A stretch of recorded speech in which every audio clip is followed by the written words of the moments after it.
the inner demons and the ambivalence and the sort of how he's torn.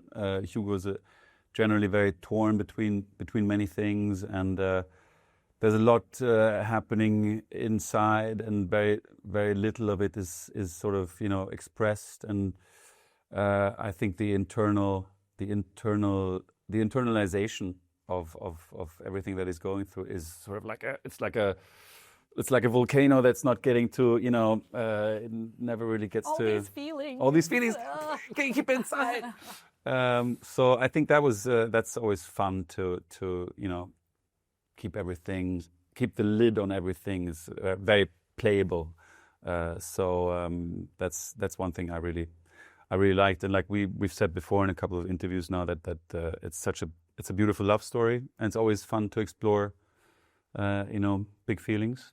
Yeah, big feelings, and we also mentioned that I'm a big romantic. I believe in big love, but also I know that love also have like this veil of sorrow, always kind of, and that's what's needed in able to be great love.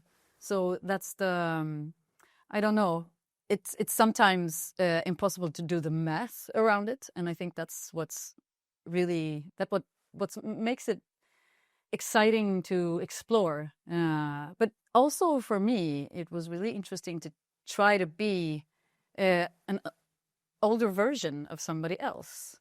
I've never done that before. I've never shared a part.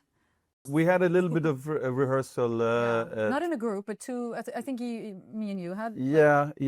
We don't have one with Alfonsina. No, I guess not. No, but we had a big reading with everyone. Yeah. A read through, a table read, and then we had some time for the more important scenes. We had some rehearsal time, which is quite nice and not always common these days. And then with the cast, I mean, I guess that kind of happened on set and during the times that we saw each other, But also working with Anders, the director, it was really a pleasure, because he's one of those directors that know what he wants, and at the same time he just lets you free. And he manages to do that like in all at once. So you feel free, but he also gets like the parts that he needs to put it all together. And he's always very, very encouraging. He's not stingy with words of love and encouragement. Like he will say, "Wow, you guys are amazing. You guys are it's so beautiful. You guys are doing a great job." And like it just makes you happy. And then actually I feel like you perform better because you were safe.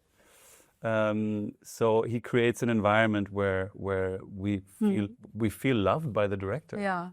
Which then makes you sort of, perform a bit better maybe. Yeah. Well, that's the beauty of film, no? I mean, you can tell a lot of things with just a look or with what you don't say. So that's in a book you kind of have to always describe it, but in film you can do a lot of things by just the absence of words or a mean look or a friendly look, So,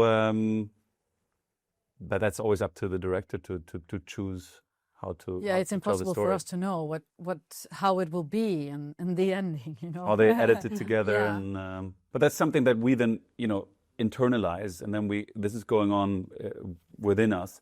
But at the end, like the big, the big turning points in the show.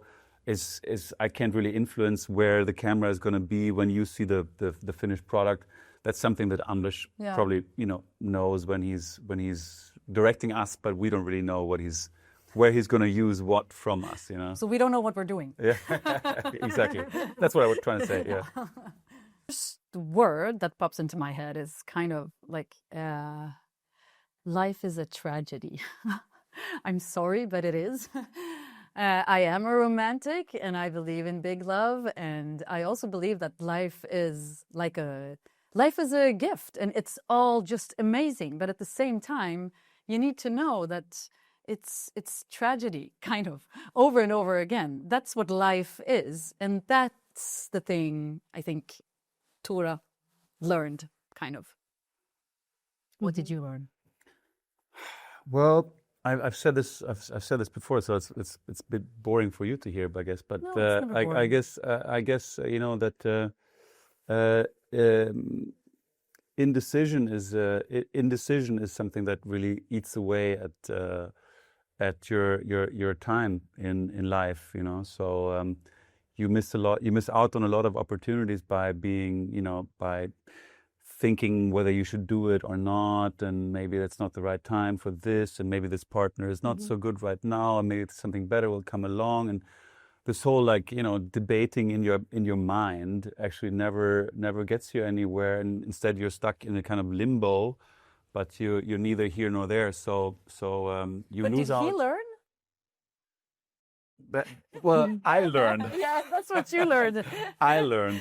Well, it's a good question whether Hugo learned that. I think he understands it. Yeah. But it doesn't mean that he can do anything about it. Yeah. He kept moving. I think he just and kept moving. he's not facing up to what, you know, what's going on. But it's also very hard. Like you said, there's so much happening that it's very, you know, overwhelming to I think there's a line in the trailer when he says, or is it Tora? I don't know who it is, but I think it's the same, like for both of them.